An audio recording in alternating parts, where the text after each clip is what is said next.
Bonjour et bienvenue en live. Ça fait longtemps que j'avais pas fait de live. Je suis donc Alice Rebière, ingénieure de l'invisible.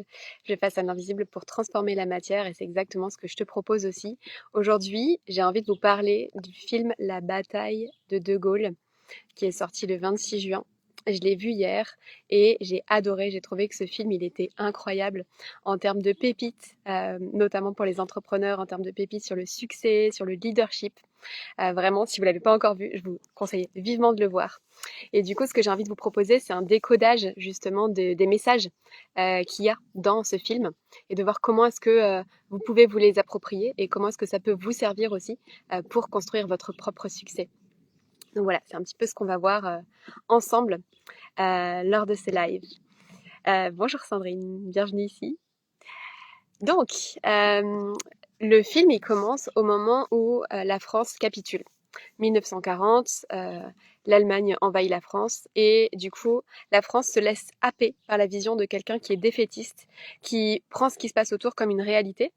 Bon, entre nous, on sait très bien que la réalité, c'est nous qui la créons, mais visiblement, ils n'avaient pas trop cette vision-là à ce moment-là.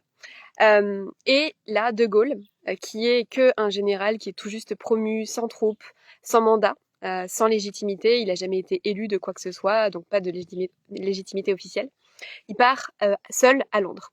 Et il est persuadé d'une chose, sa conviction, c'est que la France n'est pas vaincue et que tant qu'il reste des Français pour se battre, la France continue d'être souveraine et libre. Et pour lui, en fait, ce qui lui tient énormément à cœur, c'est cette notion de souveraineté de la France et de pas se rendre, de pas capituler, de pas se rendre à l'ennemi. Donc ça, c'est hyper intéressant parce que évidemment que en tant qu'entrepreneur, et moi c'est quelque chose que je vous répète régulièrement, c'est vraiment à quel point est-ce que votre souveraineté, c'est vraiment le moteur justement pour avancer dans votre activité. Donc De Gaulle, il décide de partir à Londres euh, et il n'attend pas l'approbation de l'extérieur. Il va arriver à Londres et il va se présenter, il va demander avec audace, ça l'audace très important quand même quand on est à son compte, il obtient un rendez-vous avec Churchill et il se présente comme le représentant de la France libre. La France libre, c'est un mouvement qui vient tout juste de créer, sans troupes, sans existence officielle. Il va juste avec le culot et avec sa vision. Il est juste connecté à quel point c'est important pour lui, cette souveraineté. Et donc, il n'attend pas l'approbation de l'extérieur. Il n'attend pas qu'on lui dise oui, c'est bon, t'es légitime, etc. Son mouvement, il vient vraiment de sa vision, de ses convictions. Et donc, il va bouger à Londres entre le flow, son organisation, vraiment un mélange entre de la structure, de l'improvisation et surtout quelque chose qui vraiment distingue les grands leaders, notamment dans les moments de stress, mais de manière générale, c'est vraiment à quel point est-ce que vous êtes capable de prendre des décisions rapides. Ça, c'est le plus important. Donc chaque ralliement, chaque nouvelle personne qui va venir, chaque appui, chaque soutien qui arrive au fur et à mesure à son QG qui s'est improvisé dans une petite chambre qui ressemble à une petite chambre de bonne au départ, va servir une direction claire. Il y a quelque chose qui est hyper important aussi dans ce film, c'est sa posture.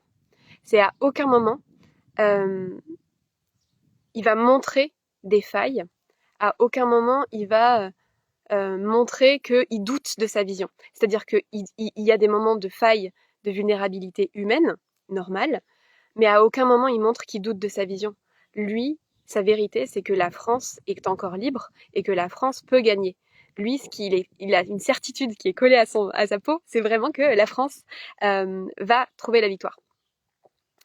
Donc tout ça, déjà, rien que sur ce début de film, on voit vraiment ce côté un peu le syndrome du débutant dans l'entrepreneuriat où t'as pas l'audience, t'as pas la crédibilité sur le papier, tu sais où est-ce que t'as envie d'emmener les gens, mais tu sais pas trop comment agencer tout ça et du coup ça vient poser plein de questions de comment je m'assume et pour moi bah, déjà rien que ça, c'est un super message, c'est un super moyen justement d'avoir un exemple de comment est-ce qu'on tient une posture à partir de ce qui est important pour soi, à partir de ses valeurs, à partir de son message, à partir de sa conviction et de où est-ce qu'il veut emmener le monde.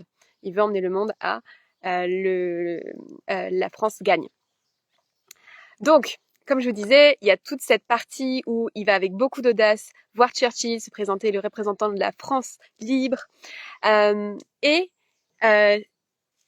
quand quand il se présente comme ça à Churchill, il n'a pas de troupes, il n'a pas de légitimité, il n'a pas de mandat. Il agit déjà comme le chef qu'il va devenir. C'était qu'un petit général, mais lui, il est resté focus sur qu'est-ce qu'il veut, où est-ce qu'il veut aller.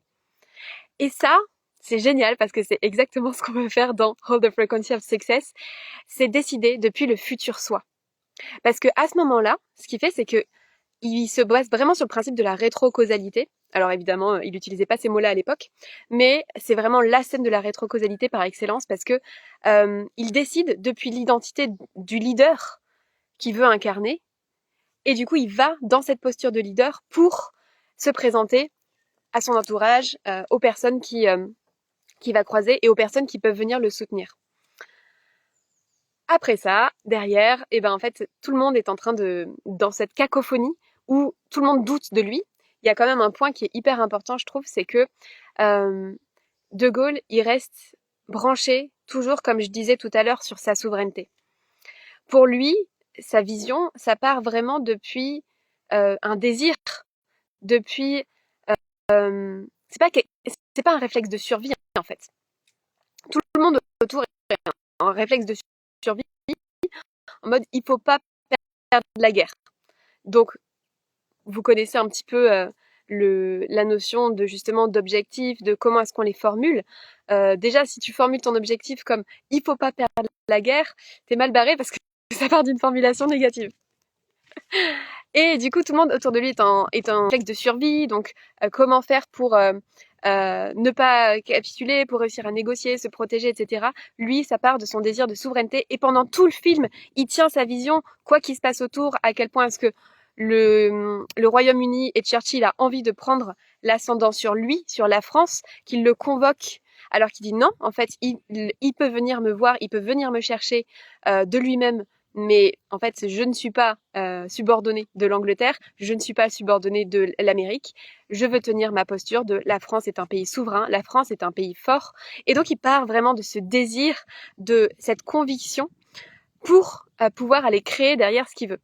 Donc, tout ça, c'est aussi quelque chose qu'on va voir dans justement l'atelier sur comment est-ce qu'on fait la différence entre désir, besoin, de pas partir depuis ce réflexe de survie que peuvent avoir justement toutes les personnes qui agissent dans la cacophonie ambulante lors de la capitulation, mais vraiment depuis le désir et cette flamme intérieure qui est déjà là en vous.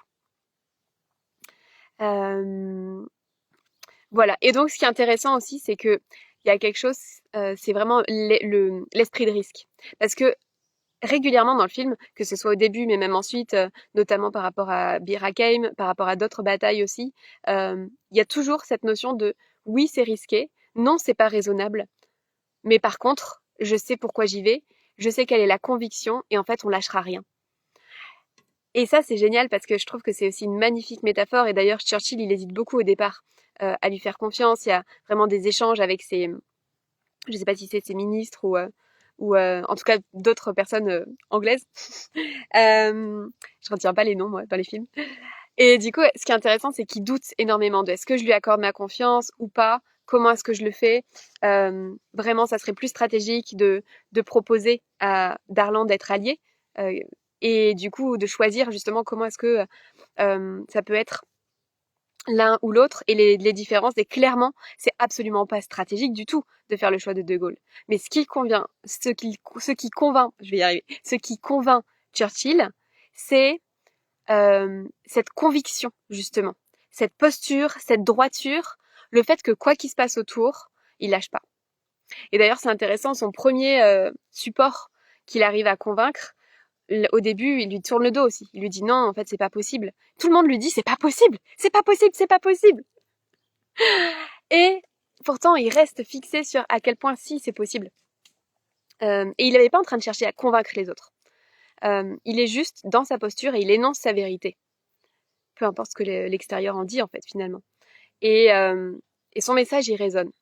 Au début, il a l'impression que ça résonne nulle part. Il a l'impression d'être seul. Il a l'impression de pas savoir s'il y a de l'impact, sur qui ça a de l'impact. Et d'un seul coup, il y a un groupe de 30, 40 personnes qui arrivent de Bretagne et qui sont là pour le soutenir. Et finalement, justement, son premier soutien proche, va dire oui à ce moment parce qu'en fait, il a vu les preuves il est capable de fédérer et il a rallié des gens. Et c'est fou à quel point est-ce que l'extérieur attend d'avoir des preuves pour pouvoir lui faire confiance, alors que lui, à aucun moment, il va se dire que j'ai besoin de preuves pour être légitime. Régulièrement, il est tourné en dérision par le Spears, celui qui est envoyé aussi par Churchill, je sais pas, son conseiller ou quoi, par les Américains aussi, Eisenhower qui pousse à l'écarter, Roosevelt qui le voit comme voilà, un mec qu'il faut tenir loin, qu'il faut enlever, etc. Régulièrement, c'est les messages qui passent en mode on veut se débarrasser de De Gaulle, c'est pas ok, etc. Et lui, en fait, il va tenir son message face à une opposition, même qui vient de son propre camp, en fait, qui vient des alliés. Donc, ça, je trouve que c'est intéressant parce que c'est le pilier le plus dur à incarner dans la vie de tous les jours et le film le montre vraiment sans filtre de comment est-ce que De Gaulle vient tenir sa posture, vient tenir sa fréquence par rapport au monde. Comment est-ce qu'il vient tenir sa vérité et rester focus sur sa vérité, même dans les moments où il n'est pas soutenu. Ça, c'est aussi une des compétences qu'on va aller chercher dans Hold the Frequency of Success. Derrière, il y a plusieurs tentatives aussi qui viennent de son propre camp. Donc, comme je disais, le Eisenhower qui cherche à l'écarter. Il y a vraiment, cette analogie avec toutes les personnes qui même on pourrait penser parfois que c'est nos alliés, que ce soit des proches, que ce soit un client qui doute. J'ai fait un réel à ce sujet aujourd'hui, si vous voulez aller voir, sur comment est-ce que les remarques de l'extérieur peuvent venir te faire douter de ta fréquence. Et rester sur ta fréquence, c'est aussi justement encaisser ça sans dévier du cap et te dire ok, c'est du bruit, moi j'avance, je me laisse pas distraire par ce qui se passe à côté. Et effectivement, à plusieurs reprises, de la même manière, il y a des défaites. Il y a des moments où il va pas réussir, au moment où il y a le port de Dakar qui doit être pris et qu'en réalité, du coup, il reste d'ailleurs sur ses valeurs, très intéressant, il reste sur ses principes de on ne tuera pas un Français dans cette bataille. Et du coup, ça lui fait perdre sa bataille. Mais en fait, il est resté fidèle à ses principes et c'est pas parce qu'une bataille est perdue que la guerre est perdue. Il choisit ses batailles de Gaulle. Il sait que tu peux perdre des batailles successives, mais que sa conviction intérieure, elle bouge pas. La France, elle reste souveraine et la France libre, elle gagnera jamais. En fait, il vacille sur ça. Et c'est exactement la même chose quand tu es testé dans un lancement qui cartonne pas ou que t'as pas forcément ton public qui te trouve tout de suite, que tu remets en cause un petit peu ce que tu fais parce qu'il n'y a pas les clients qui arrivent tout de suite, etc. Le fond de ta vision, il reste intact, même quand il y a un épisode qui est raté. De Gaulle, il va avoir une persévérance, une constance, où il va continuer malgré la maladie, quand il se prend le paludisme, malgré les remarques, etc., etc. Donc vraiment, rester focus sur sa vision, c'est le plus important. Et il y a un truc qui est intéressant aussi, c'est qu'il y a un moment où il va lâcher, c'est le moment où il va attraper le paludisme. Il est persuadé qu'il va pas l'attraper, mais pas de chance, ça le rattrape. Et là, sa vitalité, elle en prend un coup. Et puis il commence à délirer, il commence à être très malade, etc. Et ce qui est intéressant, c'est que oui, à ce moment-là, il a un moment de down, il a un moment où il est plus en état, il est plus capable. Mais ce qui est intéressant, c'est qu'il y a d'autres personnes qui prennent le lead pour continuer sa vision. Et c'est au moment du 11 novembre, et c'est au moment où il y a la manifestation des étudiants sous l'Arc de Triomphe qui viennent soutenir De Gaulle. Donc en fait, quand t'es un leader comme ça et que tu sais où tu vas, que tu sais pourquoi tu le fais, peu importe ce qui se passe autour, dans tous les cas, il y a les personnes qui seront connectées à ta vision, elles vont s'y reconnaître et elles vont te suivre quoi qu'il se passe. Et parce qu'elles te suivent, ben du coup, s'il y a un moment où toi t'es plus là, ça continue malgré toi. Et ta vision, elle continue malgré toi. Malgré toi. Elle continue même si t'es pas là. Enfin voilà, je me suis trompée dans les mots, mais vous avez compris. Donc, peu à peu, dans le film, il y a des soldats, des résistants, des colonies françaises d'Afrique qui le rejoignent. Et à chaque fois, c'est un point de plus. C'est le petit pas qui va faire la différence la prochaine fois. Et il vient montrer à quel point est-ce que, justement, des premiers témoignages, un premier résultat, un premier client qui arrive petit à petit viennent valider ta vision avant la reconnaissance large. Et ça, tu le sais, le plus dur, justement, c'est de tenir sur ces moments de justement, de challenge, quoi. Alors, je bois un peu parce que je parle beaucoup. En fait, euh, pour moi, ce que j'ai envie de partager, c'est un dernier point aussi qui est hyper important, c'est sa certitude, sa conviction, ou même quand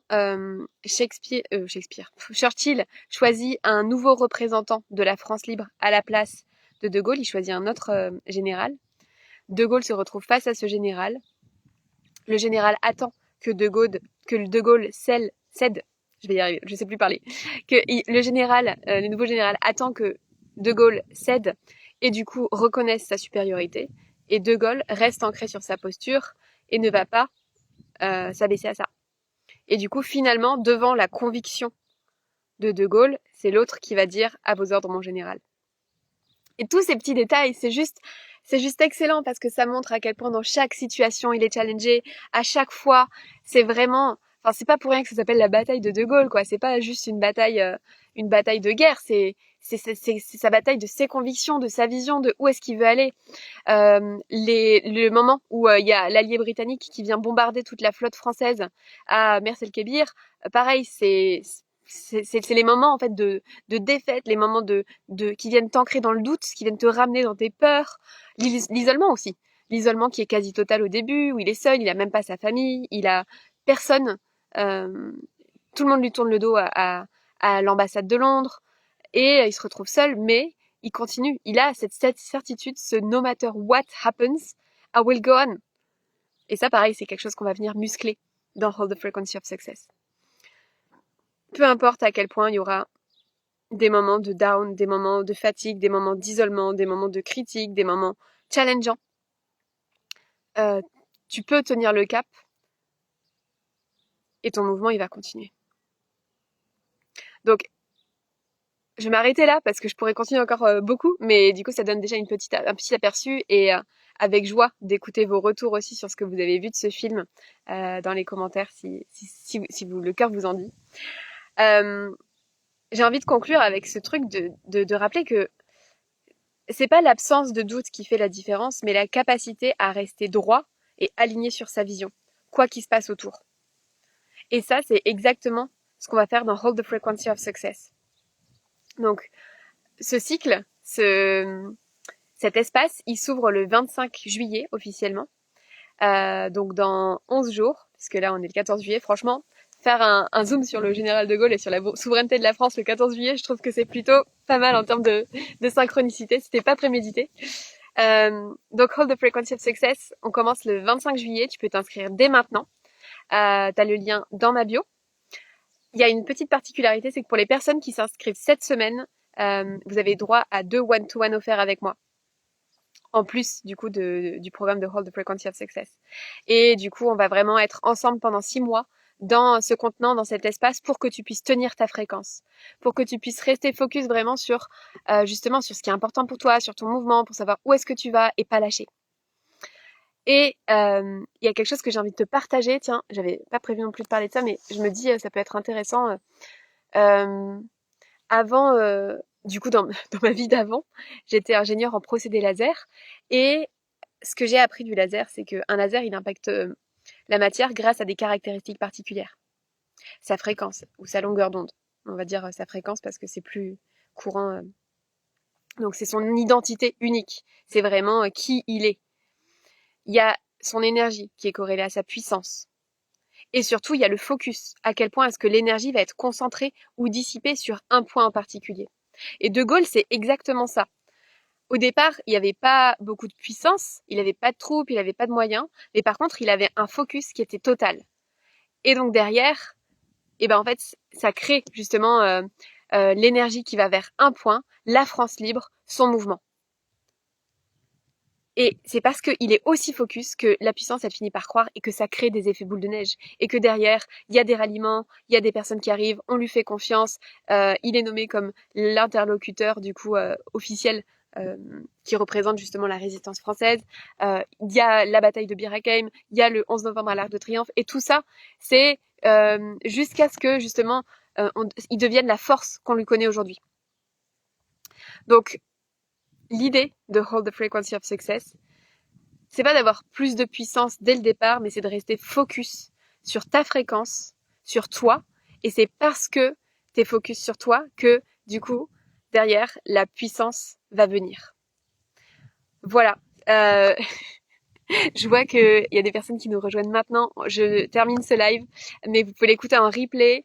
Vraiment, retenez ce modèle de certitude, d'ancrage, de conviction qui vient être hyper droit par rapport à sa vision, par rapport à son message, par rapport à sa direction, et que jamais il laisse ça tomber, quoi qu'il se passe autour. Et ça, c'est une super source d'inspiration pour tous les entrepreneurs que vous êtes.